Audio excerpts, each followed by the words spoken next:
Hello friends, welcome to my YouTube channel. तो आज हम स्टार्ट करने जा रहे हैं अपनी एंशंट हिस्ट्री सीरीज़। तो एंशंट हिस्ट्री सीरीज़ को स्टार्ट करने से पहले हम देखते हैं कि हिस्ट्री जो है वो 3 पार्ट्स में डिवाइडेड है। सबसे पहले आ जाएगा हमारा प्राचीन काल, जिसको हम एंशंट हिस्ट्री बोलते हैं। दूसरे नंबर पे हमारा आ जाएगा मध्यकाल। मध्यकाल को जो है हम मेडिवियल हिस्ट्री बोलते हैं। तीसरे नंबर पे हमारी आ जाएगी मॉडर्न हिस्ट्री, जिसको हम आधुनिक इतिहास बोलते हैं। जो एंशंट हिस्ट्री है उसमें हम सबसे पहले पढ़ते हैं आदि मानव के बारे में, फिर उसके बाद हम उसमें हड़प्पा संस्कृति भी एंशंट हिस्ट्री में ही पढ़ते हैं। गुप्त काल, मौर्य काल, ये सारी चीज़ें हम अपनी एंशंट हिस्ट्री में पढ़ेंगे। फिर उसके बाद हम देखेंगे मेडिवियल हिस्ट्री। मेडिवियल हिस्ट्री में जो है वो हम दिल्ली सल्तनत के बारे में पढ़ेंगे और मुग़ल सल्तनत के बारे में पढ़ेंगे। जो मेडिवियल हिस्ट्री है इसमें जो है बहुत अच्छा जो है आर्किटेक्चर का भी विकास हुआ था।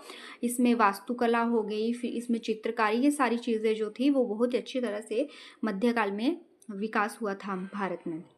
और साथ में मध्यकाल से जो था हमारे इंडिया में जो था वो फॉरेन जो इन्वेडर्स थे, जो मतलब विदेशी आक्रमण जो थे वो स्टार्ट हो चुके थे। फिर उसके बाद हम तीसरे नंबर पे पढ़ेंगे मॉडर्न हिस्ट्री। मॉडर्न हिस्ट्री में हम पढ़ेंगे मराठा काल के बारे में, और फिर इसमें सबसे ज़्यादा जो इम्पोर्टेंट है वो है ब्रिटिश काल। ब्रिटिश काल मतलब हमारे भारत पे जो ब्रिटिशों ने कैसे कब्जा किया था, कैसे वो फर्स्ट टाइम हमारे भारत में एंटर हुए थे, फिर उसके बाद कैसे कैसे उन्होंने पूरे भारत को जो था अपने अधीन कर लिया था। और फिर हमारे जो स्वतंत्रता सेनानी थे, हमारे जो पूर्वज थे, जैसे महात्मा गांधी हो गए और बहुत सारे लोग, उन्होंने हमारे भारत को स्वतंत्र करने के लिए अपना क्या क्या योगदान दिया, ये सब हम अपनी मॉडर्न हिस्ट्री में पढ़ेंगे। लेकिन सबसे पहले हम स्टार्ट करते हैं अपनी एंशंट हिस्ट्री। तो एंशंट हिस्ट्री में भी हम सबसे पहले स्टार्ट करेंगे अपना लिथिक एज। ठीक है, तो अब हम लिथिक एज, लिथिक का मतलब होता है स्टोन, स्टोन मतलब पत्थर। ठीक है, तो ये कब से है? ये 30 लाख से लेकर 1000 BC तक, मतलब 1000 नहीं है, ये 10,000 BC तक है। ठीक है, फिर अब ये जो लिथिक एज है, लिथिक एज मतलब स्टोन एज मतलब पाषाण काल। पाषाण काल भी 3 भागों में डिवाइडेड है। 3 भाग कौन से हैं? पेलियोलिथिक एज, जिसको कि हम ओल्ड स्टोन एज बोलेंगे, मीजोलिथिक एज, जिसको मिडिल स्टोन एज बोलेंगे, और तीसरा नियोलिथिक एज। ठीक है, जो मतलब 3 भागों में डिवाइड है। ठीक है, तो जो पेलियोलिथिक एज है, पेलियोलिथिक को ओल्ड मतलब पूरा पाषाण काल, फिर मीजोलिथिक एज जिसको हम मध्य पाषाण काल, फिर नियोलिथिक एज जिसको हम न्यू स्टोन एज नव पाषाण काल के बारे में बोलते हैं। ठीक है, तो सबसे पहले हम देखते हैं इसका ओवरव्यू। तो सबसे पहले हम देखेंगे पेलियोलिथिक। पेलियोलिथिक मतलब पूरा पाषाण, तो ये है। सबसे पहले हम इसका टाइम पीरियड देखेंगे। तो टाइम पीरियड है 30 लाख से लेकर 10,000 BC। ठीक है, मीजो वाले का है 9,000 से 4,000, और नियो का है 7,000 से 1,000। ठीक है, पहले का कितना है? 30,000 से लेकर 10,000। दूसरे का है 9,000 से 4,000। तीसरे का है 7,000 से 1,000। पेलियोलिथिक में क्या थे? ये हंटर्स थे, मतलब अपने भोजन को जो थे वो शिकार करके प्राप्त करते थे। जानवरों का शिकार करके उनका मतलब प्रयोग अपने भोजन के रूप में करते थे। फिर दूसरा था फूड गैदरर। फूड गैदरर मतलब पेड़ों के कंदमूल वगैरह इकट्ठे करके ये खाते थे। क्या थे पहले? Hunters and food gatherers. दूसरे नंबर पे ये हंटर्स भी थे और हर्डर्स भी थे। हर्डर्स का मतलब ये होता है कि जैसे मछली पालन भी, मछलियों को पकड़ना भी मतलब इन्होंने शुरू कर दिया था। कुछ एक चीज़ें जो थी इन्होंने मतलब बड़े भोजन से ये छोटे भोजन पे भी ट्रांसफ़र हो चुके थे। और तीसरे नंबर पे थे फूड प्रोड्यूसर, मतलब अपने फूड को खुद प्रोड्यूस करते थे, जैसे कि फसलों को उगाना, है ना, जानवरों को पालना इन्होंने स्टार्ट किया था। फिर इन्होंने जानवरों से दूध निकालना, है ना, मतलब जानवरों के प्रोडक्ट का भी यूज़ करना इन्होंने स्टार्ट किया था। तो अब ये हथियारों का कौन सा प्रयोग करेंगे? अब जो पेलियोलिथिक है ना, जो कि हंटर्स थे, तो जानवरों का शिकार करते थे और कंदमूल वगैरह इकट्ठा करके खाते थे, फूड गैदरर थे।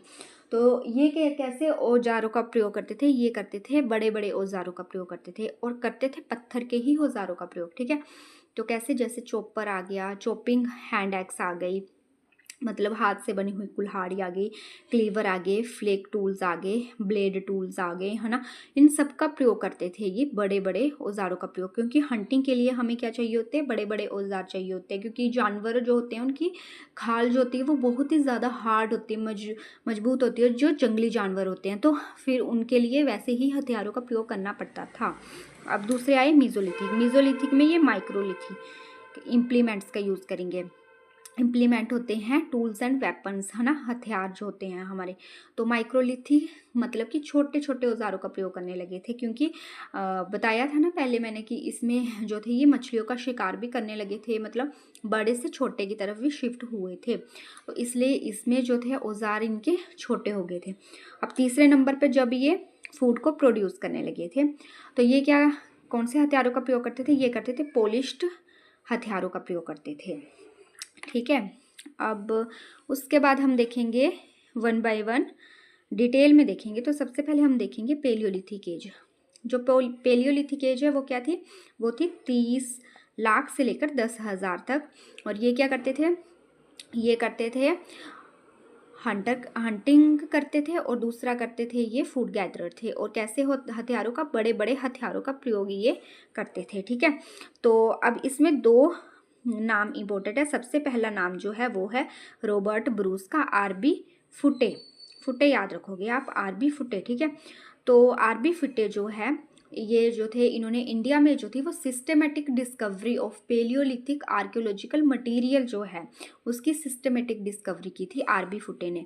ठीक है, तो आरबी फुटे जो है इन्होंने क्या किया था, इन्होंने चिंगेलपुट, चिंगेलपुट फुटे से याद रखना, फुटे से याद रखना पुट। ठीक है, तो चिंगेलपुट मतलब तमिलनाडु में जो था, इन्होंने आरबी फुटे ने जो थी वो क्या, हैंड एक्स जो था उसको खोजा था। हैंड एक्स मतलब कि हाथ की बनी हुई कुल्हाड़ी, है ना, उसको इन्होंने खोजा था।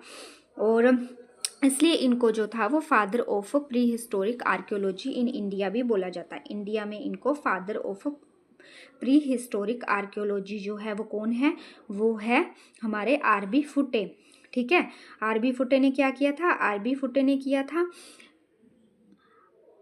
Systematic discovery of paleolithic archaeological material, मतलब कि पूरा पाषाणी काल के जो आर्कियोलॉजिक मटेरियल जो थे उनकी इन्होंने डिस्कवरी की थी। आरबी फुटे ने कहाँ से की थी, चिंगेलपुट तमिलनाडु से की थी।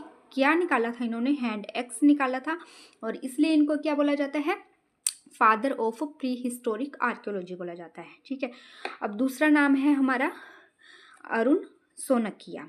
जो अरुण सोनकिया है, इन्होंने क्या किया था, इन्होंने जो था वो वुमन की स्कल निकाली थी, मतलब कि एक औरत थी उसका स्कल इन्होंने खोजा था। कहाँ से खोजा था इन्होंने, हाथनोरा नाम का प्लेस है, वो होशंगाबाद डिस्ट्रिक्ट मध्य प्रदेश में है। एच से याद रखोगे, हाथनोरा। जैसे आप ऐसे याद रख सकते हो कि जैसे वीमन होती है, वीमन की स्कल मतलब कि एक लेडी होती है, उसका हाथ होता है, तो जो हाथ है ना, उससे आप याद रखोगे कि वुमेन की जो मतलब हाथनोरा जो जगह है वहाँ की वो कहाँ पर है, वो है होशंगाबाद डिस्ट्रिक्ट ऑफ मध्य प्रदेश, है ना।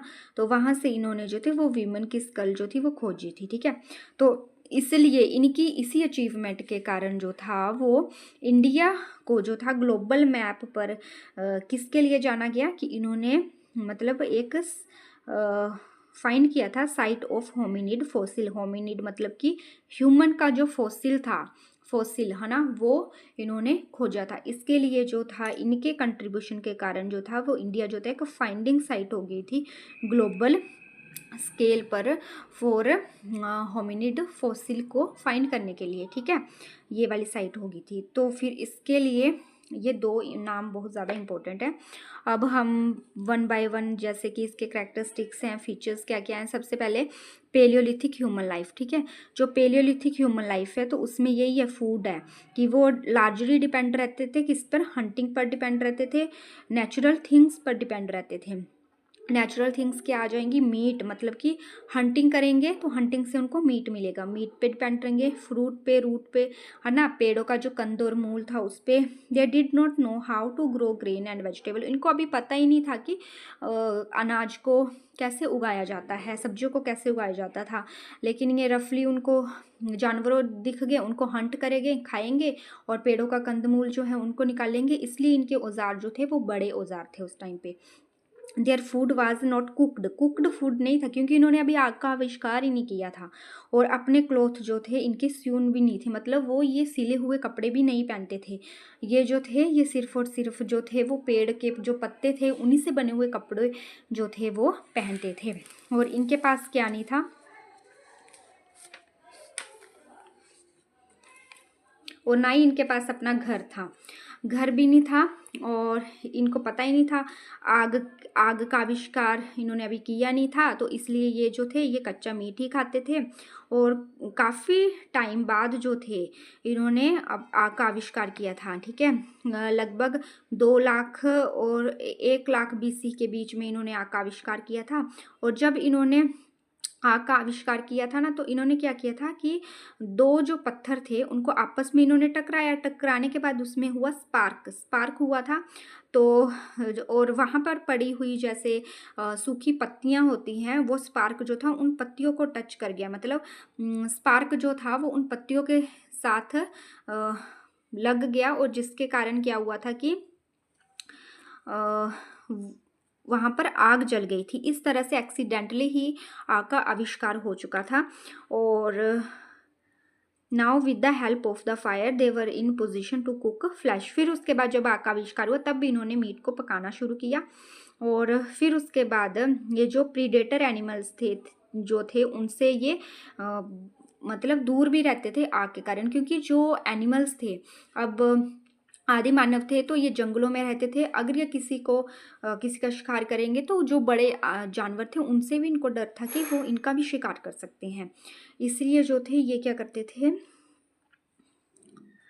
ये जो थे ये आग को जलाते थे, जिसके कारण जो एनिमल्स थे वो आग से डरकर भाग जाते थे। तो उसके लिए भी जो थे ये काफ़ी ज़्यादा इम्पोर्टेंट हुई इनके लिए आग। फिर उसके बाद इससे जो था इनको अपनी लाइफ जीने में काफ़ी हेल्प हुई थी, क्योंकि पहले ये कच्चा मीट खाते थे, बाद में पका हुआ खाने लगे। आग से इनको गर्मी मिलती थी जिससे ये ठंड से भी अपने आप को बचा सकते थे, है ना। एनिमल्स से, बड़े बड़े एनिमल्स जो प्रीडेटर थे, बड़े बड़े जैसे लायन हो गए, टाइगर हो गए, उनसे भी ये बच के रह सकते थे।